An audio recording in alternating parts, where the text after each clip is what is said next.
Hello மக்களே, நம்ம இப்போ என்ன பார்க்க போகிறோம் அப்படின்னா, சுவாமிக்கு அடுக்கு தீபம்லாம் ஏற்றும்போது ஆற்றுல எப்படி திரிக்கிறது அப்படிங்கிறத பார்க்க போகிறோம். இந்தா நம்ம தம்பி சங்கர் வந்திருக்காரு, ஹாய் சொல்கிறாரு.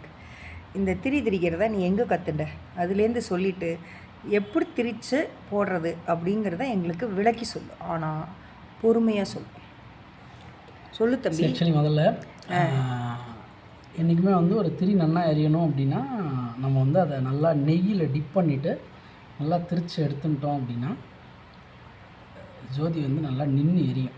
ஸோ இப்போது அக்கா என்ன சொன்னாங்கன்னா, அடுக்கு தீபத்துக்கு திரி போட்டு நின்று எரிய மாட்டேங்குது அப்படின்னாங்க. ஸோ அதுக்காக நம்ம என்ன பண்ணுறோம் அப்படின்னா, முன்னாடியே இந்த மாதிரி திரியை கட் பண்ணிவிட்டு நல்லா ரெண்டு சைடும் இன்னும் நெய்யை உருக்கின்ட்டு இப்படி கையில் எடுத்து ஆப்போசிட் சைடு இந்த கை இப்படி சுற்றுச்சுன்னா இந்த விரல் இப்படி சுற்றணும். ஸோ தட் ஒரு இந்த மாதிரி ஃபார்ம் ஆகிடும். நீ பெரிய திரியில் காட்டு எங்களுக்கு. இப்போ 2 திரி எடுத்துக்கோ.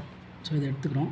பெருசாக இருக்குது அப்படின்னா என்ன பண்ணோன்னா, முதல்ல ரெண்டையும் இப்படி வச்சுட்டுருணும். முடிஞ்ச அளவுக்கு ஒரே மாதிரி திரியாக இருந்தால் லென்த் நீளமாக இருக்கும், ஒரே நீளம் வரும். ஸோ இந்த எண்டில் வச்சு லைட்டாக அப்படி நெய்யை எடுத்து கையில் தடவினாலும் சரி, இல்லை டிப் பண்ணினாலும் சரி பண்ணிவிட்டு இதை இந்த பக்கம் சுற்றிடுறோம். ஸோ ஒரு பாதி திரிக்கி நம்ம தொட்டுண்ட நெய் போகிறோம்.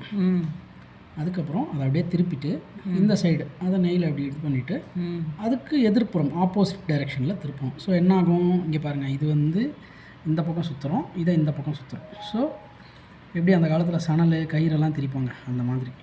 ஸோ இப்படி பண்ணிட்டோம் அப்படின்னா அந்த மொத்த திரியிலையும் நெய் வந்துடும்.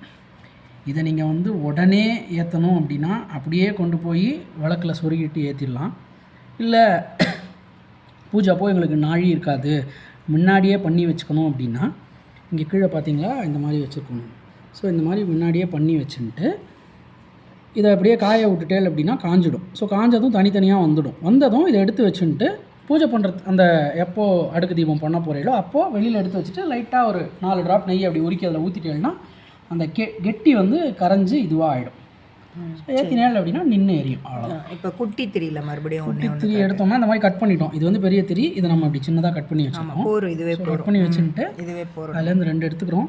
எடுத்துகிட்டு இது இன்னும் ஈஸி. ஆமாம். ஸோ இதை எடுத்துகிட்டு என்ன பண்ணுறோன்னா, ஒரு ஆள்காட்டி விரல் நெய் போகிறோம். இப்படி எடுத்துகிட்டு இப்படி ஜஸ்ட்டு அவ்வளோ. அதே தான், இந்த கை இந்த பக்கம் போகணும், இந்த கை இந்த பக்கம் போகணும். இந்த ஒரு தடவை இன்னொரு தடவை கட்டு, இந்த கை இன்னும் ஒரு தடவை கட்டு.